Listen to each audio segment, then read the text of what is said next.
Hey, what's up, Silas here. In this video, I'm going to talk about how everything is appropriation. Literally, everything you do in life is appropriation. If you do not partake in appropriation, you will die. If people before you did not partake in appropriation and expect appropriation to happen after they did the things they did, you would not be here. Life is appropriation. Go out and appropriate away. It is appropriate to appropriate. Now, how did I come to this thought? A few things that happened. Earlier today, I recorded part 5 of this You Are What You Consume series with my friend Steven. Now, in this, I went further on with that whole idea. We're talking about, you are what you eat type of thing. And we were talking about how different cultures have different kinds of foods. How does a food become Americanized? Because you have some meals, some dishes. When you go to Chinese food here, for example, people get General Tso's chicken. Okay, people, me right here. It seems like I constantly get General Tso's chicken. I'm always like, I'm going to get something else. But no, end up getting General Tso's chicken. But that is something that was made in the United States of America. I would consider that to be American cuisine, yet it's considered part of Chinese food. Something like, still talking about Chinese food, things like the fortune cookies. You go and you get these little cookies with these little fortunes in them. That's part of American Chinese food. You go to China, they don't, China. You go to China and they don't have it, like fortune cookies there. And they probably don't even call it Chinese food. Guess what? They probably just call it food because it's in China. But what do you consider foods from other places? Another thing, in Kenyan cuisine, the Indians were brought over by the British when the British were colonizing the place, right? They brought the Indians over, and the Indians brought their Indian food there, their spices, and something like chapati now is considered a staple of Kenyan cuisine. It's used in different tribes. If you go to a Kenyan cuisine restaurant in Kenya itself, or definitely abroad, you will find chapatis, which are part of Indian food. So they've appropriated that into their culture. Now, with that talk, we're talking about this. Okay, what is it considered to be proper appropriation and negative appropriation? Because in the United States of America, it is often an accusation of white people, however you want to define that, people of recent European ancestry. They're often accused of appropriating things in a negative way. One example is something that happened in San Francisco some years back. I think this guy was a white guy. He was in there and he had dreadlocks, and an African American came up to him and said, "You're appropriating our culture. You shouldn't have dreadlocks. You're not allowed to have them." Ridiculous claim. A lot of people roundly criticize this video as ridiculous and stop it. But another example is some white females. I won't say white females. I have a problem calling people under 25 girls. The whole girlfriend-boyfriend situation needs to stop. If you're over 25, that's your partner. Use a different term. Don't go with girlfriend, boyfriend. It seems a little odd and icky. So anyway, these females, 2 females, white females, they opened a Mexican restaurant. So making tacos, or a Mexican-inspired restaurant, making tacos. It was probably organic stuff. Tacos, burritos, things like this, quesadillas. Some people came up and they're like, no, this is cultural appropriation. You're culturally appropriating Mexican food. So you need to stop. And I think they did a drive to shut them down. I don't know if they actually shut down. I hope they didn't shut down. But they probably did, because Portland, Oregon, where I think this happened, is not the sanest or most stable of places when it comes to some of these social justice whiner issues. So appropriation is considered negative in that term, especially when it comes to food. So we're discussing it in foods, and then I was like, hey, wait, isn't all eating actually caloric appropriation?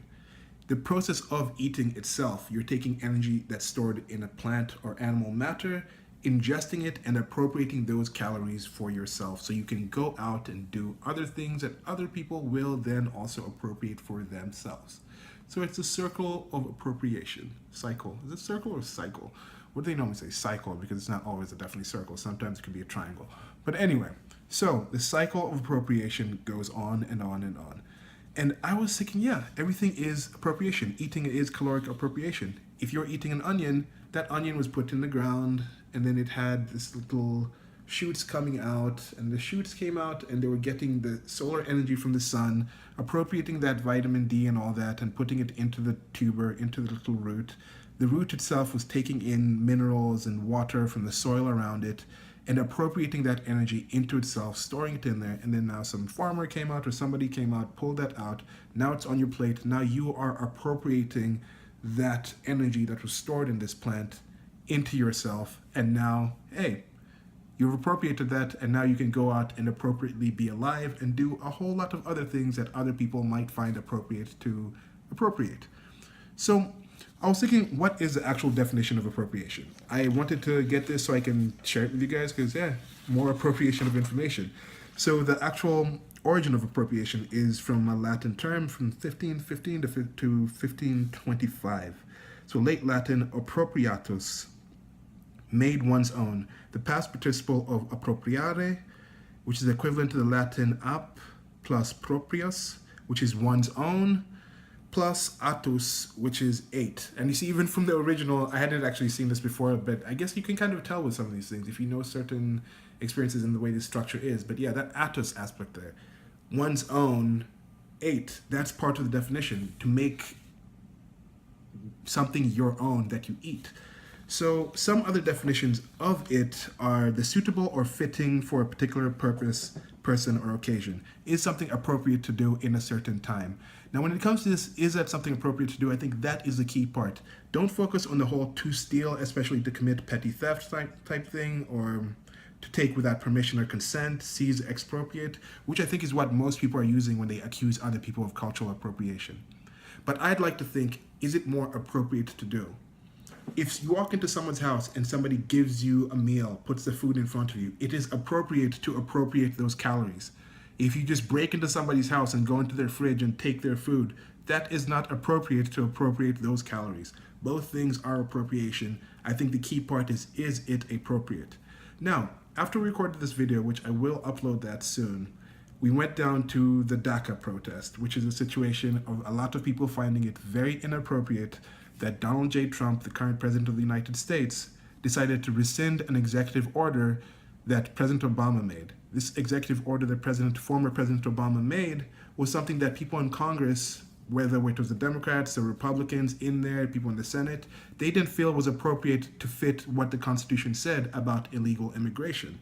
So he decided, I'm going to pass this consideration of deferred action for children of arrivals, the DACA Act.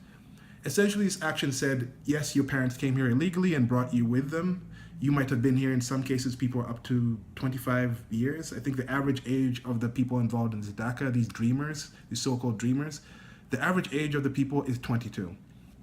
So they came over and now it's, okay, we're not going to treat you, we're going to try to figure out what are we going to do with all these people, these millions of people in the country who are here illegally.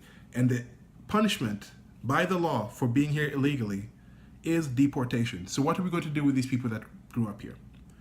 Now, I go to this event, I'm going to have a video up for that event, and I'm seeing people with signs talking about socialism, people with Planned Parenthood signs, there was a child. This thing really irks me. People with children at these events, somebody had a child on their shoulders, a little toddler holding a Planned Parenthood sign. I don't like it when people do that. But you have people with different agendas there, and I'm wondering, aren't these people appropriating the issue here? They're talking about an immigrant in New York, protect an immigrant in New York. But I'm like, okay, wait, it's not appropriate to say immigrant or undocumented when we're talking about illegal. There's a difference with these terms. Immigration is not a bad thing. Undocumented is a different thing versus illegal. Undocumented could still be illegal. We're not saying the people themselves are not legal people, are not human beings, but it's illegal. So is it appropriate for them to come in and take that struggle as part of them we're just talking about all immigrants? Now, when it talks about migrants, one of my friends, okay, Steven was there with me. He posted this sign because we saw somebody with a sign, holding a sign saying, white lives matter too much. Now, this person doesn't speak for everyone there, but in the comment section, when Steven posted this on his social media, somebody was talking about how he doesn't feel like the struggle that white people might have had, however he wants to define it, is anywhere close to the struggle that Hispanics and African Americans have had. Then I ask him, this makes me think, and you see this happening a lot, where you're like, okay, wait, are recent migrants from Latin America and other places in the world who have broken the law, who are coming here illegally, are they trying to appropriate the struggle that African Americans have had, who were here, who can trace their ancestry back to slave times? Are they trying to equate their parents coming over here illegally is a similar struggle to African Americans having been brought here as slaves? And I think that's absurd. I think that's an inappropriate appropriation of the issue. When you have speakers that are talking about, oh, this is a white nationalist movement. You had somebody actually talk about, we're not going to let these people in their KKK hats or outfits make these laws. I'm like, how is this being turned into a racial issue? Why are you appropriating this in such an inappropriate way? We're supposed to be here to, I mean, you said you're here talking about illegal migration. Now, when it comes to that as well, people say these illegal migrants were brought here as kids. Their parents brought them here. It wasn't their choice to come here, and I agree. It wasn't their choice to come here. Just like my parents came here legally, they've been here working in and out. That's why I've been in and out to the United States. I am trying to migrate to the United States. So I get that struggle. I get that aspect of trying to migrate into a place. But are they trying to equate or say, if these people, if the kids of these parents shouldn't be held responsible for the crimes that their parents committed in bringing them here illegally or overstaying visas, they should not be held responsible for that. Yet, they're saying, these are the same kind of people that often say white people should have some white guilt. They should be reparations given back. You see people in Black Lives Matter, you see people in a lot of these progressive movements talking about they should be white guilt. It's a white nationalist thing. So white people today should be held responsible for what a small percentage of their ancestors did hundreds of years ago in the slave trade. Yet, the millions of people today that are directly descended from criminals who brought them over here shouldn't be held responsible for that. Does that make sense to you? I don't think so. I mean, to me, it doesn't make sense. If you guys can explain that lack of consistency there, then maybe something I'm missing. But now, again, with the migration thing, they're talking about migrants. We're trying to protect migrant New York City. They're saying this is an issue about migrants. It's an issue involving all migrants. But no, they're talking about illegal migration. Myself as a migrant, I'm in and out of the country because I'm still trying to be here legally. I have to follow the steps. I have to go through the process. I have to apply in the certain ways. So is it appropriate for me as a migrant to say, okay, that's part of my struggle, the DACA people? No, I don't think it is. Is it appropriate for me as a migrant to say, I can also jump onto any struggle that African Americans who've been here who can trace their lineage back to times of slavery? Is it appropriate for me to say, yes, if there are actually struggles that you can point out, if there's actually a case made for reparations following from that, is it appropriate for me to jump onto that? And I think no, it's not. So I think when you're talking about appropriation happens. Everything in life is appropriation. You are appropriating what I recorded in this video by hearing it. Is it appropriate? Yes, because I put it online. So YouTube can, or whichever place you're watching this, can decide if it's appropriate for you to watch it or not, and put it behind some kind of blocking thing or anything. But yeah, I think it's appropriate. I've given you guys complete express permission to watch this, to like this, to share this, to subscribe to this, to comment below, and yeah, comment below also. And with the comments below, I can also hear what you say, and then I can appropriate that information and appropriately respond to what you say. And that's a thing. There's going to be a definition to appropriate below. You can check that out. You can see how many different ways there are to appropriate things. And then it's about, is it appropriate or not to appropriate? And I think, yes, life is appropriation. The very act of eating is caloric appropriation that gives us what we live on.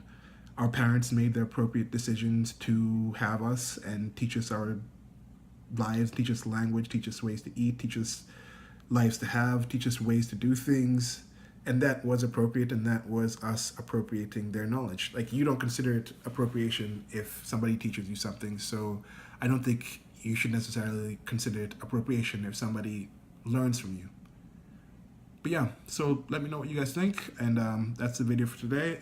Silas, till next video. Like, share, and subscribe. Goodbye.